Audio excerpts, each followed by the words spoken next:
இரட்சகரும் ஆண்டவராகிய இயேசு கிறிஸ்துவின் நாமத்தினாலே இந்த ஜெபமே செய்யும் திருச்சபையின் சார்பிலே உங்களை அன்போடு வாழ்த்துகிறேன், வரவேற்கிறேன். அல்லேலூயா.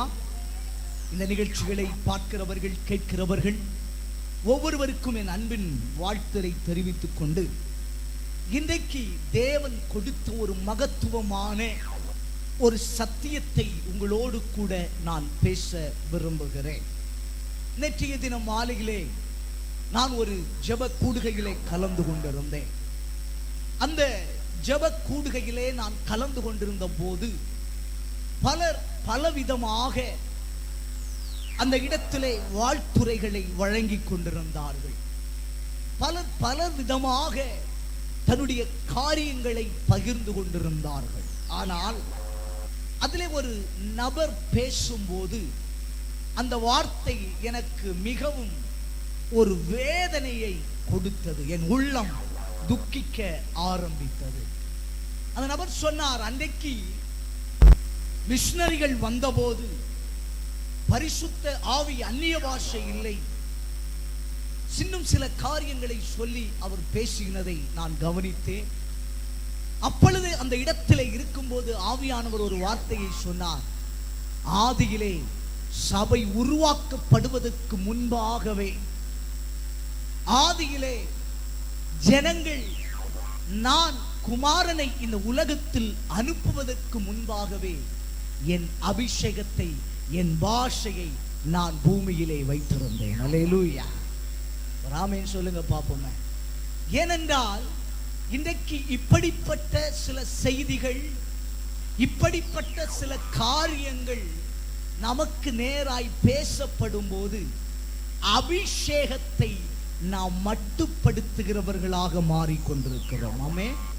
அபிஷேகத்தை குறைத்து பார்க்கிறவர்களாக நாம் மாறிக்கொண்டிருக்கிறோம். ஆகவேதான் நான் உங்களுக்கு சொல்லுகிறேன், தேவ பிள்ளையே, தேவன் பேசுகிற ஒவ்வொரு பாஷைகளும் அவர் நமக்கு கொடுத்த பாஷை. ஒரு ஆமென் சொல்லுங்க பாப்போம்.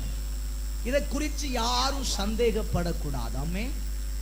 தேவன் ஒரு மனிதனை தெரிந்து கொள்ளும் போது அல்லது ஒரு மனிதனை அபிஷேகிக்கும் போது அந்த மனிதனுடைய வாழ்க்கை எப்படி மாறப்போகிறது, நீங்களும் அந்த ஆவியை பெற்றுக்கொள்ளும் போது என்ன நடக்கும் என்பதை தான் இன்றைக்கு உங்களோடு நான் பேச விரும்புகிறேன். அல்லேலூயா.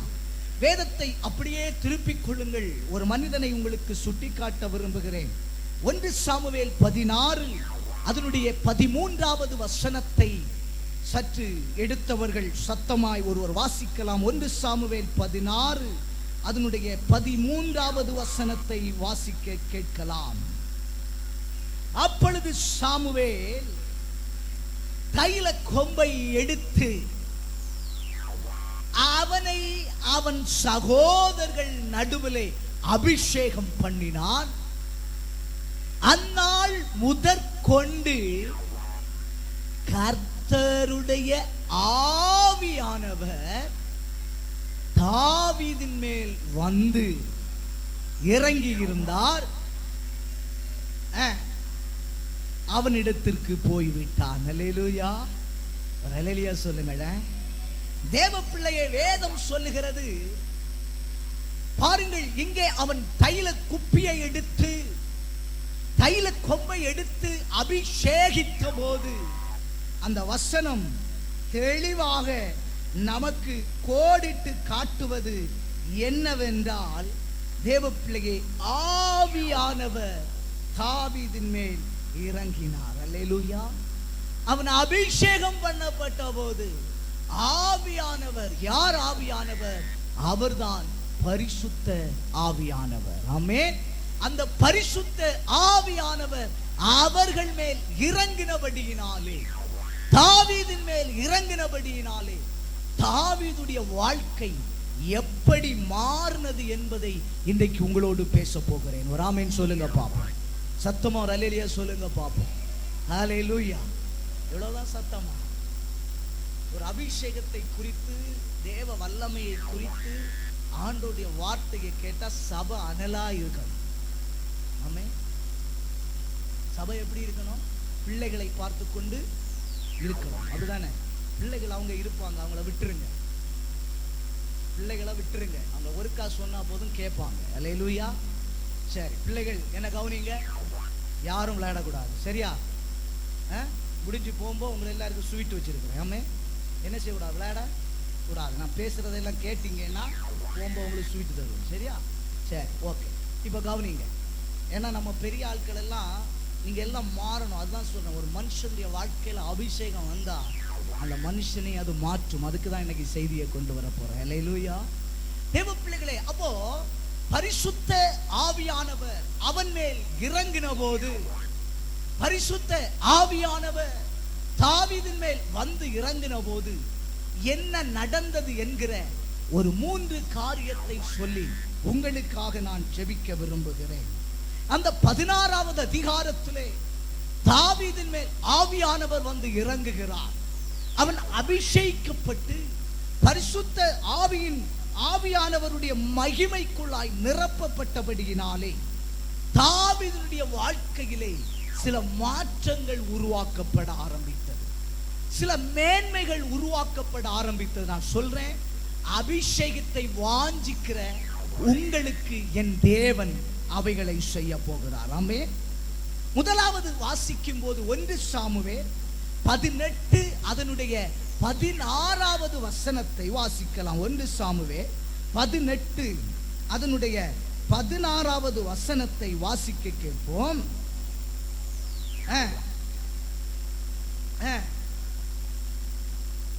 தாவீதை சிநேகித்தார்கள். சாரி, அந்த 16வது அதிகாரம் 16வது வசனத்தை வாசிக்கலாம்.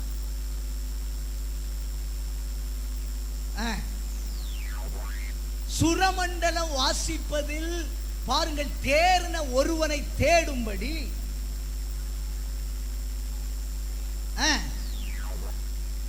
உமது அடியானுக்கு கட்டளையிடும். அப்பொழுது தேவனால் விடப்பட்ட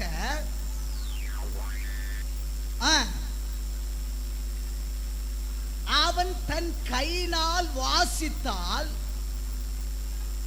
உமக்கு சவுக்கியம் உண்டாகும் என்றார்கள். சவுல் தன் ஊழியக்காரரை பார்த்து ஒருவனை தேடி என்னிடத்தில் கொண்டு வாருங்கள் என்றார்.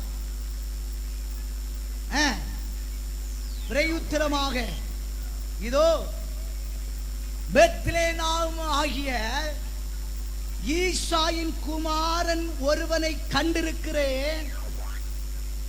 அவன் வாசிப்பதில் தேர்னவன், அவன் பராக்கிரமசாலி, யுத்த வீரன், காரிய சமர்த்தன், சௌந்தரியம் உள்ளவன், கர்த்தர் அவனோடே இருக்கிறார் என்றான். அல்லேலூயா. இதோ பெத்லேமிலே ஒருவரை கண்டிருக்கிறேன், அவன் வாசிப்பதில் தேர்னவன். அல்லேலூயா. இப்போ இங்க நான் எதை குறித்து சொல்ல போறேன் என்றால், ஒரு மனிதனுக்குள்ளே அபிஷேகம் இருக்கும் போது, ஒரு மனிதன் தேவனால் அபிஷேகிக்கப்படும் போது, இங்கே தாவீதுடைய வாழ்க்கை எப்படி மாறுகிறது என்றால், மீண்டும் அதனுடைய ஹல்லேலூயா 21, 22 வசனங்களை வாசிக்கும் போது வாசிக்கலாம். சவுலிடத்தில் வந்து பாருங்க, இப்ப ராஜா அரண்மனையிலே வந்து ராஜாவுக்கு முன்பாக நின்றான். அவன் இவனை மிகவும் சிநேகித்தான், ஆயுதக்காரியாக ஆனான். தாவீது எனக்கு முன்பாக நிற்கட்டும், என் கண்களில் அவனுக்கு தயவு கிடைத்தது என்று சொல்ல சொன்னான். கையை தட்டி ஒரு அல்லேலூயா சொல்லுங்க பாப்போம். தேவ பிள்ளையே, ஒரு மனிதன் அபிஷேகிக்கப்படும் போது, ஒரு மனிதன் தேவனுடைய வல்லமையினால் நிரப்பப்படும் போது, இங்கே தாவீதுடைய சரித்திரம் நமக்கு தெரியும். ஆடுகளுக்கு பின்பாக இருந்தவனை இப்பொழுது ஆண்டவர் ராஜ அரண்மனையிலே கொண்டு நிறுத்துகிறார். அல்லேலூயா, அல்லேலூயா. இன்றைக்கு உங்களை பார்த்து நான் ஒரு வார்த்தையை சொல்ல விரும்புகிறேன். ஒரு மனிதன் தேவனுடைய வல்லமையை பெற்றுக்கொள்வானே என்றால், ஒரு மனிதன் தேவனுடைய அபிஷேகத்திலே நிரப்பப்படுவானே என்றால், அவனுக்கு உயர்ந்த இடங்களிலே கர்த்தர் அவனை ஹல்லேலூயா கொண்டு அமர பண்ண வல்லமை உள்ள தேவன். எந்த மனிதன் தேவன் தெரிந்து கொள்ளுகிறாரோ, எந்த மனிதனை தேவன் அபிஷேகிக்கிறாரோ, எந்த மனிதன் அந்த வல்லமையினால் நிரப்பப்படுகிறானோ, இங்கே ஆடுகளுக்கு பின்பாக சென்று கொண்டிருந்தவன், வனாந்தரத்திலே ஆடுகளை மேய்த்து கொண்டிருந்தவன், தன் சகோதரர்களால் ஒதுக்கப்பட்டவன், தன் சகோதரர்கள் எல்லாரும் ராஜாவிடத்திலே பாருங்கள் ஆயுததாரியாக வேலை பார்த்து கொண்டிருக்கும் போது, இவன் ஒன்றுக்கும் உதவாதவனைப் போல ஆடுகளுக்கு பின்பாக ஆடுகளை மேய்த்து கொண்டிருந்தான். ஆனாலோ ஒரு அபிஷேகம் நிரப்பப்பட்ட போது அந்த மனிதனுக்கு ஒரு உயர்வு காத்திருந்தது. ராஜா அரண்மனையிலே தங்கும்படியாய், ராஜா அரண்மனையிலே இருக்கும்படியாய் ஒரு மேன்மை காத்திருந்தது. நான் சொல்றேன், இன்னைக்கு அபிஷேகம் உங்களை உயர்த்த போகிறது. சில ராஜாக்களுக்கு முன்பாக உங்களை கொண்டு நிறுத்த போகிறது. சில லேவியர்களுக்கு முன்பாக உங்களை கொண்டு நிறுத்த போகிறது. சில அதிகாரிகளுக்கு முன்பாக உங்களுடைய அபிஷேகம் கொண்டு நிறுத்த போகிறது. கழிந்த நாளிலே ஒரு தாயாரை சந்தித்தேன். அந்த தாயார் படிப்பறிவு இல்லாதவர்கள், ஆனால் தேவனுடைய அபிஷேகத்திலே நிரம்பி ஜெபிக்கிற ஒரு தாயார். எப்ப பார்த்தாலும் வேதத்தை தன் மார்போடு வைத்துக் கொண்டு அந்நிய பாஷைகளை எப்பொழுதும் பேசிக்கொண்டே இருப்பார். ஒரு நாள் அவர்களை பார்த்து பேசும்போது நான் கேட்டேன், எங்கே போயிட்டு வர்றீங்க அப்படின்னு கேட்டேன். அந்த அம்மா ஒரு காரியம் சொல்லிச்சு. என்ன தெரியுமா? நான் குறிப்பிட்ட ஒரு அதிகாரியுடைய வீட்டுக்கு போய் வருகிறேன் என்று சொன்னேன். நான் கேட்டேன், அங்க எதுக்கு போனீங்க? அங்க எதுக்கு போனீங்க? அது அவருக்காக ஜெபம் பண்ண போனேன். கையை தட்டி ஒரு ஆமைன்னு சொன்னேன். யாரு? வயதான ஒரு அம்மா, படிப்பறிவில்லை, ஆனால் அவங்க மேல இருந்த அபிஷேகம் என்ன செய்து தெரியுமா? அந்த வீட்டுக்குள்ள ஜெபிக்க வச்சது. அல்லேலூயா. நான் எப்படி நீங்க அந்த அதிகாரியுடைய வீட்டிற்கு, அந்த தலைவருடைய வீட்டுக்கு உங்களால போக முடிஞ்ச அப்படின்னு கேட்டேன்.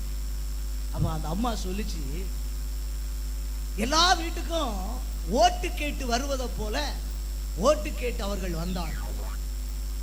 அப்போ என் வீட்டில் வந்த போது நான் வேதத்தை எடுத்து என் வனாந்தர திண்ணையில இருந்து நான் படித்து கொண்டிருந்தேன். அப்போ அந்த நபர் வந்து என் கையை பிடிச்சி எனக்கு ஓட்டு போடுங்க அப்படின்னு சொல்லி கேட்டாங்க. அப்பொழுது நான் உடனே வேதத்திலிருந்து ஒரு வசனத்தை எடுத்து வாசித்து அவருக்காக ஒரு ஜெபம் பண்ணி அனுப்பினேன். சொன்னேன், நீங்க தான் வெற்றி பெற போறீங்க அப்படின்னு சொல்லி அனுப்பினேன்னு சொன்னாங்க. பாருங்க, ஆவியானவர் அந்த அம்மா சொல்லும் போது சொல்றாங்க, ஆண்டவர் சொன்ன அந்த வார்த்தையை சொல்லி அனுப்பு, இந்த வார்த்தையின்படி உங்களுக்கு ஜெயம் உண்டாகும். ஆமென். பாருங்க, பரிசுத்த ஆவியானவர் எவ்வளவு பெரியவர். நடந்தது என்ன தெரியுமா? மாசத்துக்கு ஒரு தடவை 2 தடவை. ஆனா வெளியில அவங்க ஆண்டவரை தேடுறவங்க என்ன தெரியாது. புரிஞ்சுங்களா? ஆனா மாசத்துக்கு அவங்க சொல்றாங்க, அவரே போன் பண்ணி கூப்பிடுவாரு. நான் ஆச்சரியப்பட்டேன். ஆனா வெளியில அந்த அம்மா சாதாரண அவங்க காட்டலாம், நான் இந்த நபருக கிட்ட அவ்வளவு பெரிய ஆளுன்னு சொல்லலாம். ஆமே, ஆனா அவ்வளவு தாழ்மையோடு போய் அங்கே இருந்து ஜெபித்து விட்டு வர்றார்கள். நினைச்சு பாருங்க தேவ பிள்ளையே, உங்க மேல வச்சிருக்கிற அபிஷேகம் உங்களையும் அரண்மனைக்கு கொண்டு போக அது வல்லமை உள்ளது. அல்லேலூயா. நம்ம நினைக்கலாம், ஐயோ இந்த சாதாரண கிராமத்துல வாழ்றேனே, இந்த சாதாரண வீட்டுல தானே வாழ்றேன், என்ன குறிச்சு யாருக்கு தெரியும், என்ன குறிச்சு யார் பேசுவாங்க? பாருங்க, நேற்றைய தினத்துல ஆந்திரா மாநிலத்திலிருந்து ஒரு ஊழியக்கார அம்மா போன் பண்ணாங்க. ஆந்திரா மாநிலத்திலிருந்து அவர்கள் தமிழ் கொஞ்சம் கொஞ்சம் பேசுகிறவர்கள். அவர்கள் சொன்னார்கள், உங்கள் ஊழிய சாட்சியை நான் கேட்டேன். என் வாழ்க்கையில நான் ஊழியத்திலே சோர்ந்து போய் இன்றைக்கு இருந்து கொண்டிருக்கிறேன். ஆனால் உங்க சாட்சியை கேட்டுக்கொண்டிருக்கும் போதே ஆவியானவர் என்னை நிரப்ப ஆரம்பித்தார். ஆவியானவர் என்னை நிரப்ப ஆரம்பித்தார். அதனால்தான் இப்போ உங்ககிட்ட பேசுறேன்னு சொன்னாங்க. அல்லேலூயா. நினைச்சு பாருங்க, எங்கேயோ இருக்கிற ஒரு நபர், நான் சொல்றேன், நம்ம மேல அந்த அபிஷேகம் இருந்தா ராஜாக்களுக்கு முன்பாகவும் அது கொண்டு நிறுத்த வல்லமை உள்ளது. ஆமென். தேவ பிள்ளையே, நம்ம அபிஷேகம் தான் நம்மளை உயர்த்த முடியும். தாவீது ஆடுகளுக்கு பின்பாக ஓடிக்கொண்டிருந்த போது அவனை யாரும் அழைக்கல. என்னைக்கு அவன் மேல அபிஷேகம் வைக்கப்பட்டதோ அப்புறம்தான் அங்கே ராஜா அரண்மனையிலே அங்க ராஜா சொல்றான் தகப்பனிடத்துல, ஏன்னா அவன் கடைசி பையன், அவன் சின்ன பையன். அவன் அப்பா கிட்ட பெர்மிஷன் கேட்கிறான், உன் மகனை என் வீட்டுல இருக்க பண்ணுவோம். நினைச்சு பாருங்க, ஒரு ராஜா தன் பிள்ளைய ராஜாவுங்க வீட்டுல, ராஜா அரண்மனையில, ராஜா வசிக்கிற ரூம்ல இருக்க வைக்கிறது சாதாரண காரியம்னு நினைச்சீங்களாமே? உள்ள ஒருவன் கூட போக முடியாது. அல்லேலூயா. வேலைக்காரன் ஆனாலும் சரி, அன்னைக்கு காலகட்டத்தில் மனைவி ஆனாலும் பெர்மிஷன் இல்லாம என்ன செய்ய முடியாது. நம்ம எஸ்தருடைய சரித்திரத்தை வடித்திருக்கிறோம். வஸ்தி அனுமதியை மீறினா ராஜ்யபாரத்தையே இழந்தாள். தேவ பிள்ளைகளே, அப்படிப்பட்ட காலம். ஆனால் ஒரு அபிஷேகம் அவனை ராஜாவுக்கு முன்பாக கம்பீரமாய் நிற்க வைத்தது. கம்பீரமாய் நிற்க வைத்தது. நான் சொல்றேன், நீங்கள் உயர்வான ஸ்தலங்களிலே நிற்க போகிறீர்கள். உயர்ந்த ஸ்தானங்களிலே நிற்க போகிறீர்கள். நான் சொல்றேன், நம்ம சபையை ஆண்டவர் சொல்லுகிற வார்த்தை அதுதான். நம்முடைய சபை என்றைக்கும் இப்படி இருந்து கொண்டிருப்பதல்ல. சபையின் பிள்ளைகள் இப்படி இருந்து கொண்டிருப்பதல்ல. ஆண்டவர் தெளிவாய் சொன்னா, என் பிள்ளைகள் எல்லாம் ஒரு காலகட்டத்தில் உயர்ந்த ஸ்தானங்களில் வசிப்பதை பார்ப்பார்கள். உயர்ந்த இடங்களில் இருப்பதை பார்ப்பீர்கள். உயர்ந்த ஆலனிய ஸ்தலங்களில் வாசம் பண்ணுவதை பார்ப்பீர்கள். அல்லேலூயா. நான் கேட்கிறேன், உங்க பிள்ளை ஒரு டிஎஸ்பியோ எஸ்பியோ அல்லது ஒரு ஐஏஎஸ் அதிகாரியோ ஆனா உங்க பிள்ளை இருக்கிற வீட்டில் உங்களுக்கு இடம் உண்டா இல்லையா? கர்த்தருடைய பிள்ளைகள் இடம் கொடுப்பாங்களா இல்லையா? சொல்லுங்களேன். நான் பிள்ளை ஒன்றுக்கும் அது என்னைக்கு ஐஏஎஸ் ஆக போகுது, என்னைக்கு டாக்டர் ஆக போகுது, அப்படி நினைக்கிறீங்களா? ஆமே. நான் சொல்றேன், உங்க பிள்ளைகளையும் அந்த அபிஷேகம் உயர்த்தி நிறுத்துங்க. உங்க பிள்ளைகளையும் அந்த அபிஷேகம் மேன்மையா கொண்டு போகும். நான் சொல்றேன், உங்க பிள்ளை ராஜா கிட்ட நிற்கும் போது அந்த பிள்ளை சொல்லும், இந்த உயர்வுக்கு காரணம் எங்க அப்பா, இந்த உயர்வுக்கு காரணம் என் அம்மா, அவர்களை நான் கனம் பண்ண விரும்புறேன்னு சொன்னா அதே இடத்துல உங்களுக்கும் இடம் கிடைக்கும். அல்லேலூயா. அல்லேலூயா. இன்னைக்கு நமக்கு தெரியும், செக்ஸுவல் ஆக்ட்ல ஒரு சின்ன தம்பி பாருங்க, உலகம் முழுவதிலும் அவன் இன்றைக்கு வின்னரா மாறிட்டு இருக்கிறான். அவன் பின்னாடி போறது யாரு தெரியுமா? இங்கிலீஷும் பேச தெரியாது. ஒரு அந்த அம்மாவுடைய போட்டாய ஒரு காலத்துல பாத்தீங்கன்னா அவ்வளவு பாவம், ஏழை தாய். ஆனா இன்னைக்கு பாருங்க, பல அதிகாரிகள், பலர் காவல் கொடுக்க அந்த அம்மா எவ்வளவு கம்பீரமா நடந்து போறாங்க தெரியுமா? காரணம் என்ன? நான் சொல்றேன், உலக பிரகாரமான ஒரு மனுஷனையே இப்படி ஆண்டவர் மாற்றப்படினா, அபிஷேகத்துல நிரம்புற தேவ பிள்ளையே, உன்னை தேவன் உயர்ந்த ஸ்தானத்துல கொண்டு வைக்க தேவனுக்கு ஒரு செகண்ட் போதும். ஒரு அபிஷேகம் இறங்கினது ராஜாவுக்கு முன்ன போய் நிக்க வைக்கிறார். அல்லேலூயா. அல்லேலூயா. ஆமென். நான் சொல்றேன், நம்ம ஆடையெல்லாம் உயர்வுக்கு கொண்டு வராது. ஆமென். சில வேளையில நான் போதகர் அப்படின்னு சொல்லிட்டு போதகர் ஆடைய போடுறதுனால நான் மேன்மையாய் மாற முடியாது. எனக்குள்ள அபிஷேகம் இருந்தால் மாத்திரம்தான் அது என்னை உயர்த்தி கொண்டே இருக்கும். அது உயர்த்தி கொண்டே இருக்கும். எங்க போனாலும் உயர்வு தானாய் தேடி வரும். அது எப்படி தெரியுமா? அந்த அபிஷேகம் உயர்த்தும். ஆமென். இரண்டாவது வேதம் என்ன சொல்லுகிறது? அபிஷேகம் என்ன செய்யும்? 1 சாமுவேல் 17 26 27 வசனத்தை வாசிக்கலாம். 1 சாமுவேல் 17 26 27 வசனத்தை வாசிக்கலாம். தன் அண்டையில் நிற்கிறவர்களை பார்த்து, இந்த பெலிஸ்தனை கொன்று இஸ்ரவேலுக்கு நேரிட்ட நிந்தையை நீக்கிறவனுக்கு என்ன செய்யப்படும்? ஜீவனுள்ள தேவனுடைய சேனைகளை நிந்திக்கிறதற்கு விருத்த சேதனம் இல்லாத இந்த பெலிஸ்தியன் ஏமாத்திரம் என்றான். அல்லேலூயா, அல்லேலூயா, அல்லேலூயா. இப்ப 27வது வசனத்தை வாசிக்கலாம். அதற்கு ஜனங்கள், அவனை கொல்லுகிறவனுக்கு இன்னபடி செய்யப்படும் என்று முன் சொன்ன வார்த்தைகளை அவனுக்கு சொன்னார்கள். அல்லேலூயா. இப்ப அபிஷேகம் பண்ணப்பட்டவங்களுக்கு நான் சொல்றேன், இங்க அபிஷேகம் இந்த தாவீதின் மேல் இருந்தனால, பிள்ளைகள் கவனிங்க, இந்த அபிஷேகம் உங்க மேல வைக்கப்படனா, இப்ப தாவீதினுடைய காதுல ஒரு சத்தம் வருது, இந்த பெலிஸ்தியனை கொல்லுகிறவனுக்கு இன்ன பிரகாரம் செய்யப்படும். எப்படி?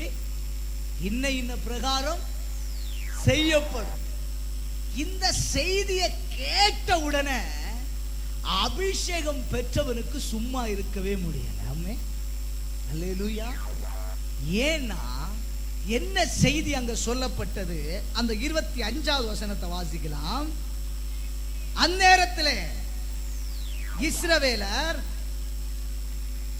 வந்து நிற்கிற அந்த மனுஷனை கண்டீர்களா? இஸ்ரவேலை நிந்திக்க வந்து நிற்கிறான், இவனை கொல்லுகிறவன் எவனோ? கையை தட்டி ஒரு ஆமென் சொல்லுங்க பாப்பா. ஒரு செய்தி தேசத்திலே சொல்லப்படுகிறது, இவனை கொல்லுகிறவன் எவனோ அவனை ராஜா பெரிய ஐஸ்வர்யவன் ஆக்கி அவனுக்கு தன்னுடைய குமாரத்தியை தந்து சர்வமானியம் கொடுப்பான் என்றார்கள். அல்லேலூயா, அல்லேலூயா. இந்த செய்தியை கேட்ட உடனே பாருங்கள், அபிஷேகம் பெற்ற மனிதன் பார்க்கிறான், ஒரு செய்தி வருகிறது, இவன் இஸ்ரவேலையும் தேவனையும் நிந்திக்கிறான். இந்த மனுஷன் நிந்திக்கிறவனை கொன்றால் ராஜாவின் கட்டளை சொல்லுகிறது, இவனுக்கு ஐஸ்வர்யவனாக இவன் மாறுவான். ஆமென்.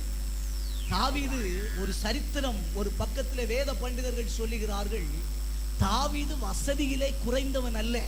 ஆமென். அவன் ஆடுகளை மேய்க்கலாம், ஆனால் மோசேயும் ஆடுகளுக்கு பின்பாக இருந்தவனை தான் ராஜாவாய் மாற்றினார். அல்லேலூயா. இவன் ஆடுகள், அன்றைக்கு ஆடு மாடுகள் இருக்கிறது என்றால் அவர்கள் பெரிய செல்வந்தர்கள். ஆமென், அல்லேலூயா, பெரிய செல்வந்தர்கள். இப்போ அதை தான் பார்த்துட்டு இருந்தா இந்த தாவீது. ஆனால் அபிஷேகம் என்கிற ஒன்று வந்தபோது இருந்ததெல்லாம் டபுளா மாறுது. ஆமென், ஆமென் சொல்லுங்க பாப்போங்க. அல்லேலூயா. அவனை ஐஸ்வர்யவன் ஆக்குகிறான். ஆமென். நமக்கு சரித்திரம் தெரியும், அவன் கோலியாத்தை வீழ்த்தி வந்தபோது இவைகள் எல்லாம் அவனுக்கு கொடுக்கப்பட்டது. கையை தட்டி ஒரு ஆமேன் சொல்லுங்களேன், கையை தட்டி ஒரு ஆமேன் சொல்லுங்களேன், நல்ல ஒரு சத்தமா ஒரு அல்லேலூயா சொல்லுங்களேன். வார்த்தையை கேட்கிற அருமை பிள்ளைகளுக்கு ஒன்றை அன்பாய் சொல்ல விரும்புகிறேன், எந்த மனிதனுக்குள் தேவனுடைய அபிஷேகம் இருக்கிறதோ அந்த மனிதனை தேவன் வெறுமனையாய் விடமாட்டார். இருக்கிறதை டபுளா ஆசீர்வதிக்க என் தேவனாலே முடியும். ஐஸ்வர்யவானுக்கே ஐஸ்வர்யவானா மாறுறாமே. அல்லேலூயா. ஏன்னா அங்கே தாவீதினுடைய குடும்பம் அந்த தேசத்திலே ஒரு உயர்ந்த குடும்பம். அவனுடைய வீட்டில் இருக்கிறவர்கள் எல்லாம் ராணுவத்தில் வேலை செய்கிறவர்கள், ராணுவ அதிகாரிகளாய் இருக்கிறவர்கள், பல ஆடு மாடுகள், அன்றைக்குரிய பெரும் செல்வமுடையவர்கள். ஆனால் அந்த தாவீதுக்கு மீண்டும் ஒரு ஆசீர்வாதம் வருகிறது, டபுளா ஆண்டவர் கொடுக்க ஆரம்பிக்கிறார். அல்லேலூயா. நான் சொல்றேன், இந்த சபை இன்று முதல் அபிஷேகத்தில் நிரம்புற உங்களை, ஆமென், அந்நிய பாஷை பேசுன்னு சொல்லி பேசாதீங்க. ஒரு ஆமென் சொல்லுங்களேன். அந்நிய பாஷையை பெற்றிருக்கிறீங்களா? எங்க எப்ப பேசணுமோ தைரியமா பேசுங்க, வெட்கப்படாதீங்க. நீங்க வெட்கப்பட்டீங்கன்னா தேவ பிள்ளைகளை நீங்க அபிஷேகத்திலே குறை உள்ளவர்களா மாறதான் நீங்க மேலான நன்மையை பெற முடியாம நிக்கிறீங்க, மேலான ஆசீர்வாதத்தை பெற முடியல. நான் சொல்றேன், அபிஷேகம் உண்மையா நீங்க பெற்றுட்டீங்கன்னா அது உங்களை இருக்கிறவைகளை பெருக பண்ண வைக்கும். அல்லேலூயா. நீங்க அவனை ஐஸ்வர்யவனாக மாற்றினது மாத்திரமல்ல, தன் குமாரத்தியை கொடுக்கிறான். அல்லேலூயா. அதோடையும் விடல, சர்வ மானியம். அப்படின்னா நினைச்சு பாருங்க, அன்னைக்கே சவுல் பாருங்க தன் மகளை கொடுக்கும் போது வீட்டுக்கு வரதட்சணையை கொடுத்துட்டார். அல்லேலூயா. ஆமே. தாவீது கேட்கல, ஆனா கொடுத்து சர்வ மானியம். அந்த சொல்லு தகப்பனுக்கு அவன் சர்வ மானியத்தை. அதை நான் கேட்கிறேன், உங்க பிள்ளைகள் எல்லாம் உங்களுக்கு சர்வ மானியத்தை. ஆமே. இருக்கிறத பார்த்தா என் பொம்பிள்ளையை கெட்டி கொடுக்க நான் என்ன செய்வேன்?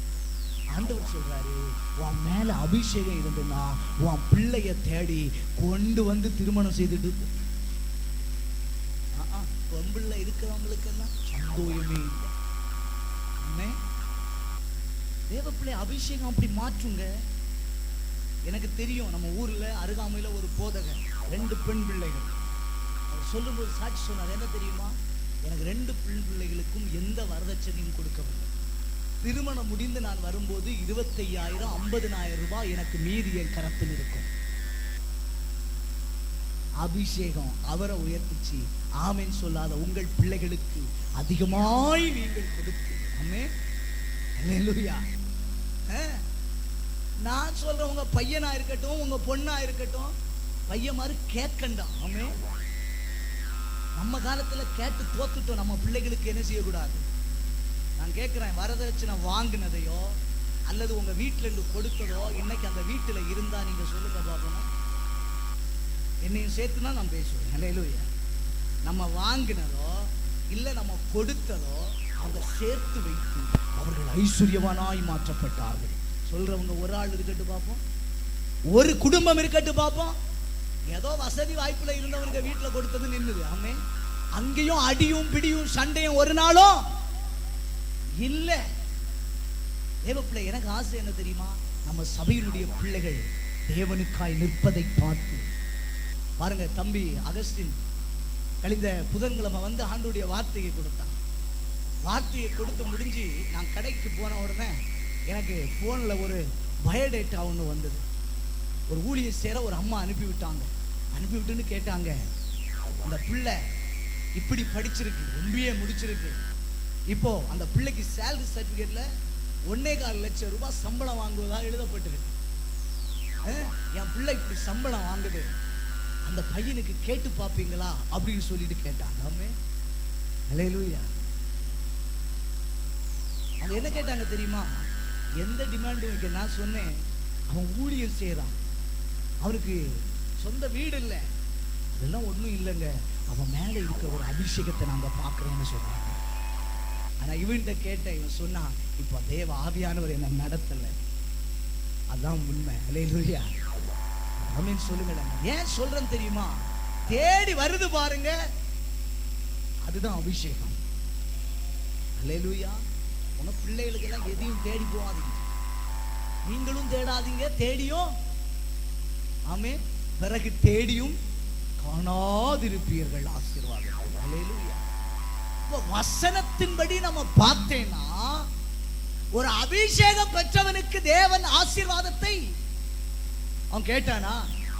அறிவிப்பு தான் வந்தது, இந்த பாவிய, இந்த கொடூரக்காரனை எவன் வீழ்த்துறானோ அவனுக்கு இவைகள். எத்தனை பேர் ஆசைப்பட்டிருப்போமே, எத்தனை பேர் நாக்குல தண்ணி ஊறி இருக்கும், எத்தனை பேர் நினைச்சிருப்பான் ராஜா அரண்மனையில ஒரு வாய்ப்பு கிடைக்குது, செத்தாலும் பரவாயில்லைன்னு யுத்தத்துக்கு போவான்னு பார்த்தா அத்தனை பேரும் அவன் பேசினதை பார்த்து பயந்து போய் நிற்கிறான். ஆனா ஒருத்தன் வந்தான், வீழ்த்தினான், தேசத்தை சுதந்தரித்தான். கையை தட்டி, நல்ல கையை தட்டி ஒரு ஆமென் சொல்லுங்களேன். அப்படியே தேவன் நம்ம பிள்ளைகள் மேல் வைக்கிற அபிஷேகம் மாற போகிறது. ஆமென். நிறைவா தேவன் தரணும்னு விரும்புறேன். கன்னியாகுமரி மாவட்டமே மனம் திரும்பு.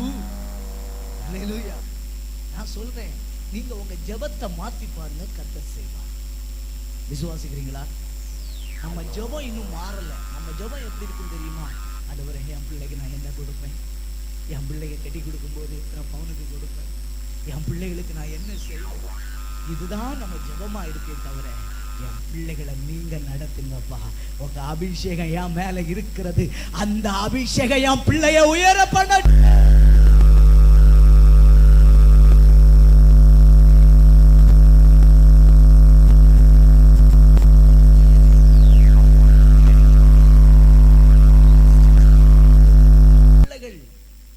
உயர்ந்த ஸ்தானங்கள்ல நிக்கிறாங்க.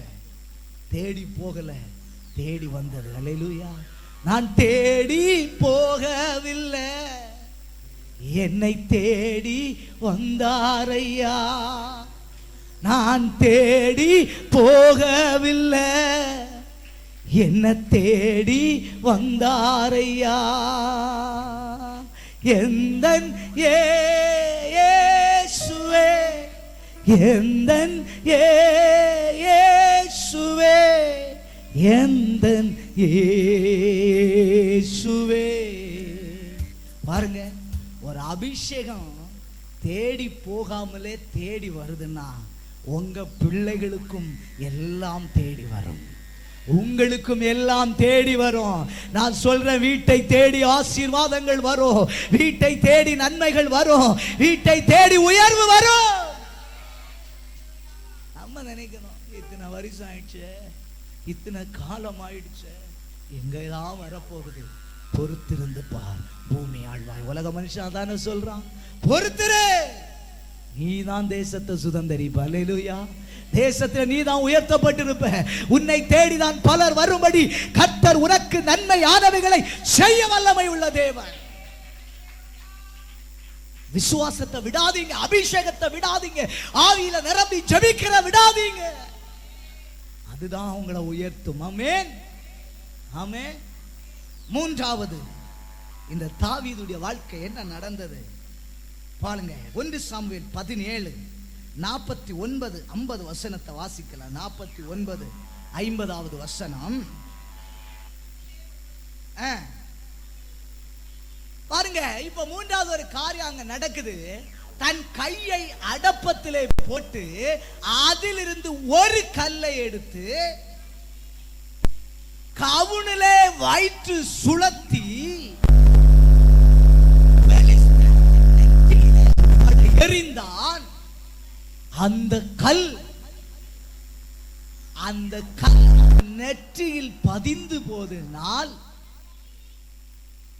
தரையில முகம் குப்புற விழுந்தான். அல்லேலூயா, அல்லேலூயா. இப்ப கவனிங்க,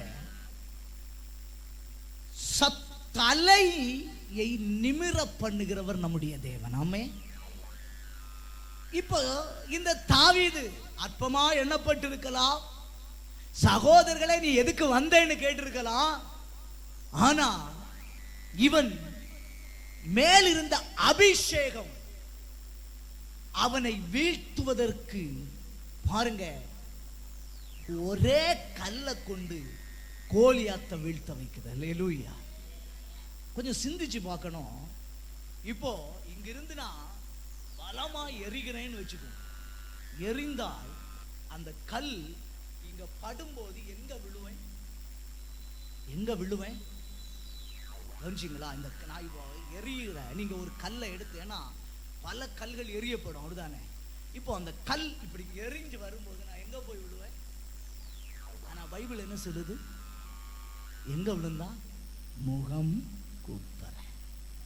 அப்ப தேவன், நான் நினைச்சு பார்த்தேன், அந்த கல் அடிக்கப்பட்ட போது அந்த கல் அவன் பலத்துல போய் மோதல, தேவ அபிஷேகமே அவனை கீழே விழை தள்ளினது. கையை தட்டி ஒரு ஆமென் சொல்லுங்க பாப்போம். அல்லேலூயா, அல்லேலூயா. ஏன்னா அவன் அடிச்சு கீழே விழுந்திருந்தான்னா பின்னாடிதான் விழணும். ஆனா தேவன் அடிச்சாரு பாருங்க, ஒரு அடி முன்ன கல்லுதான் பட்டது, புறம ஒண்ணு வச்சாரு, அப்பா முகங்குப்புற கீழே அவ்வளவு. ஆமே, அல்லேலூயா. பாருங்க, அவன் கால் அடியில விழுற அளவுக்கு ஆண்டவர் மாற்றினார். இப்ப யாருடைய தலை உயர்த்தப்பட்டது? யாருடைய தலை உயர்த்தப்பட்டது? ஆமா, தாவீதுடைய தலை உயர்த்தப்பட்டது. அல்லேலூயா. இன்னைக்கு கர்த்தருடைய ஆவியானவர் உங்களை தெளிவா அந்த வார்த்தை ஆண்டவர் எனக்கு பாரப்படுத்தினால இந்த வார்த்தையை நான் பேசினேன். ஒரு கல் ஒரு கோலியாத்தை வீழ்த்தும் என்றால் இன்றைக்கு உங்க கையில கொடுக்கப்பட்டிருக்கிற அபிஷேகம் உங்க கிட்ட இருந்து அது செயல்பட ஆரம்பிக்கும் போது எத்தனை எத்தனை எத்தனை தடங்கல்கள் வந்தாலும், எத்தனை எத்தனை போராட்டங்கள் வந்தாலும், எத்தனை எத்தனை உபத்திரவங்கள் வந்தாலும், எத்தனையோ முறை நீ தலைகுனிய வேண்டிய நிலைமை வந்தாலும், அபிஷேகம் ஒரு நாளும் உன்னை விட்டு விலகாதபடி உன் தலையை நிமிர பண்ணும். ஆமென், அல்லேலூயா. ராமன் சொல்லுங்களே, நீங்க உங்க எதிரிகள் முகம் குப்புற விழுகிற காலங்கள் உருவாக போகிறது. உங்களுக்கு விரோதமாய் நிற்கிறவர்கள், ஏன்னா யுத்தத்தை பண்ணுகிறவர் கர்த்தர் என்பதை அறிந்து வைத்திருக்கிறோம். அல்லேலூயா. நான் நல்லா சிந்திச்சு பார்த்தேன். சும்மா எரிஞ்சாலே, சும்மா போய் தள்ளினாலே பேக்ல விழ வேண்டியவன் இப்போ இவ்வளவு போல்ஸா, அதுவும் தன் நல்ல பலத்தோட ஈட்டியோட நிக்கிறவன் அப்படி போய் விழனா நினைச்சு பாருங்க, பின்னாடி எவனோ ஒருத்தன் தள்ளாத முடியுமா? அங்க யார் கிரியை செய்தது? அங்கதான் ஆவியானவர் இவன் மேல் அடிக்கப்பட்ட உடனே அந்த அபிஷேகம் அவனை கீழே தள்ள ஆரம்பித்தது. அல்லேலூயா. தேவ பிள்ளை, இன்னைக்கு அந்த அபிஷேகத்தை பெற்றுக்கொள்ளுங்க. சின்ன பிள்ளைகளா இருக்கலாம், பெரியவங்க இருக்கலாம். அபிஷேகத்தை நீ வாஞ்சிப்பாய்னா ஆண்டவர் தெளிவா சொல்றாரு, உன் முன்னால அத்தனை பேரும் வந்து நிற்கும்படிக்கு என் ஆண்டவர் செய்கிற காலம் வரும். அத்தனை நபர்களும் முன்னால வந்து நிற்கும்படி செய்கிற ஒரு காலம் வரும். பாருங்க, இந்த பிற்பாடு தாவீதை அறியாத ஜனங்கள் இல்லை. இவன் யாருடைய மகன் என்று பேசப்படுகிறது, யாருடைய பிள்ளை என்று பேசப்படுகிறது.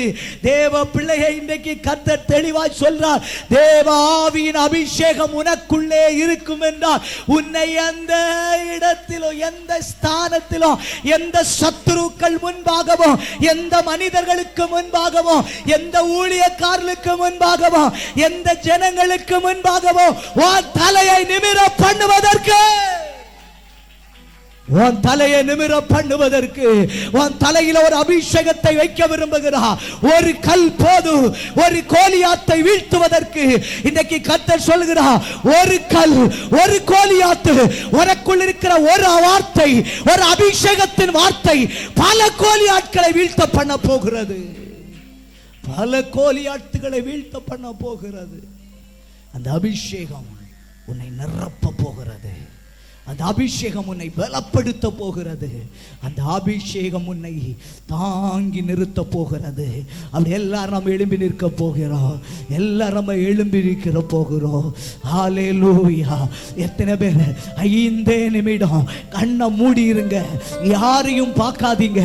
ஆண்டவரே, இந்த அபிஷேகம் என் மேல வேணும், இந்த கிருபை என் மேல வேணும். ஆண்டவரே, இதை வெறுமனையா நான் பேசல, ஆவியானவர் சொன்ன ஒரு நல்ல வார்த்தை உங்களோடு பேசி இருக்கிறேன். மேல அபிஷேகம் இருந்தால் அது ராஜா அரண்மனை வரைக்கும் உன்னை கொண்டு போகும். மேல அபிஷேகம் இருந்தா ரெட்டிப்பாய் நீ பெற்றுக்கொள்ள வைக்கும். மேல அபிஷேகம் இருந்தா எந்த எதிரி உனக்கு முன்னால வந்தாலும் உன் பாதபடி விழ வைப்பதற்கு உன் தலையை நிமிர பண்ணுகிறவ, உன் தலையை நிமிர பண்ணுகிறவ உன் நடுவில் வந்திருக்கிறா, உன் பக்கத்தில் வந்திருக்கிறா. சின்ன பிள்ளைகள் கண்ணை மூடி நல்ல கையை தட்டு பாப்போம். சின்ன பிள்ளைகள் கண்ணை மூடி நல்ல கை தட்டுங்க பாப்போம். நல்ல கையை தட்டுங்க. கர்த்தருடைய வல்லமை, கர்த்தருடைய வல்லமை, கர்த்தருடைய வல்லமை ஓ தேவ பிள்ளையே ஓ மேலதான் வைக்கப்படுது. தம்பி ஓ மேல வைக்கப்படுகிறது. சகோதரி ஓ மேல வைக்கப்படுகிறது. அருமை தாயாரே, கர்த்தருடைய மகிமை உன்னை நிரப்புகிறது. பெற்றுக்கொள், பெற்றுக்கொள், பெற்றுக்கொள். கிருபையை பெற்றுக்கொள், வல்லமையை பெற்றுக்கொள், அபிஷேகத்தை பெற்றுக்கொள், அபிஷேகத்தை பெற்றுக்கொள். ஆண்டவரே, ஒரு தாவீதை உயர்த்துவதற்கு முடியும் என்றார், ஒரு தாவீதை தேடி வைக்க வர முடியும் என்றார், ஒரு கல் ஒரு கோலியாத்தை வீழ்த்த முடியும் என்றார். இன்றைக்கு கர்த்தர் சொல்லுகிறார், ஒரு கல் ஒரு கோலியாத்து, அபிஷேகம் பல கோலியாத்துகளை வீழ்த்த போகிறது. ஓ ரதரரரரரர கபலதரபலதரபா ரிபலப ஷபதரபலபபஹதோ. பெற்றுக்கொள், அந்த அபிஷேகத்தை பெற்றுக்கொள், அபிஷேகத்தை பெற்றுக்கொள், பெற்றுக்கொள், பெற்றுக்கொள். கிருபையை பெற்றுக்கொள்ளுங்க, விட்டு விடாதீங்க, விட்டு விடாதீங்க. ஹல்லேலூயா, விட்டு விடாதீங்க, விட்டு விடாதீங்க, விட்டு விடாதீங்க, விட்டு விடாதீங்க. இது ஒரு அரிய சந்தர்ப்பம், உன் மேல அந்த அபிஷேகம் வெளிப்படுவதற்கு ஒரு அரிய சந்தர்ப்பம். ஓ இயேசுவே, இயேசுவே, இயேசுவே. ரகந்தரகவாரா ஷேகதராரா ரிகதராகப்தினி ரிகதரகலபா. சபையை பார்த்து நான் தீர்க்க தரிசனமாய் சொல்லுகிறேன், தேவ பிள்ளையே, இன்றைக்கு உனக்கு இருக்கிற கஷ்டங்கள், இன்றைக்கு உனக்கு இருக்கிற பாடுகள், இன்றைக்கு உனக்கு இருக்கிற வேதனைகள், இன்றைக்கு உனக்கு இருக்கிற கண்ணீர் எல்லாம் மறைந்து போய் நீ உயர்த்தப்படுகிற ஒரு காலமாய் கர்த்தர் உன்னை மாற்றுகிறார். நீ தேசத்திலே செழித்திருக்கிற ஒரு காலமாய் கர்த்தர் உன்னை மாற்றுகிறார். தேசத்திலே உயர்த்தப்பட்டிருக்கிற ஒரு காலமாய் கர்த்தர் உன்னை மாற்றுகிறார். பெற்றுக்கொள் அந்த அபிஷேகத்தை, பெற்றுக்கொள் அந்த கிருபையை. ஓ இயேசுவே,